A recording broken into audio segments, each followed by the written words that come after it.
এখানে ধানেশী যার হাতে আমরা সবাই তার সাথে আছি। আপনারা দেখেন নির্বাচনের পূর্বে আমরা অনেকে মনোনয়ন চেয়েছি। এই যে আমাদের এখানে আক্রমে আছে, উনি একজন মনোনয়ন প্রার্থী ছিলেন যখন ধানেশী দিয়ে দিয়েছে। আমাদের এখানে যারা মনোনয়ন প্রার্থী ছিলেন আপনারা সবাই তাদেরকে চিনেন, সবাইকে জানেন। আমি বিশ্বাস করি তারা দলকে অনেক ভালোবাসে, দলের জন্য তারা অনেক কষ্ট করেছে, তাদের অনেক ত্যাগ আছে। প্রতিটি কর্মীর দলের জন্য ত্যাগ আছে এবং সেই ত্যাগের মূল্যায়ন তাদের অবশ্যই অবশ্যই হবে ইনশাআল্লাহ। যারা আজকে নমিনেশন পাননি তারা নমিনেশন তো দেবে একজনকে, মনোনয়ন তো দেবে একজনকে। আমরা এখানে 6 জন মনোনয়ন প্রার্থী ছিলাম, একজনকে মনোনয়ন দিয়েছে।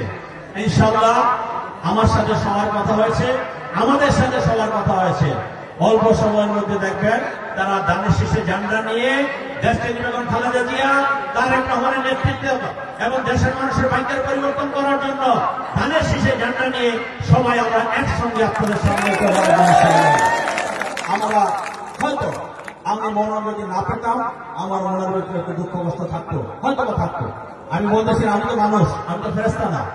আমরা সমস্ত দুঃখ কষ্ট ভুলে আমরা দেশের জন্য, জাতির জন্য, দলের জন্য ইনশাআল্লাহ কাজ করে যাব।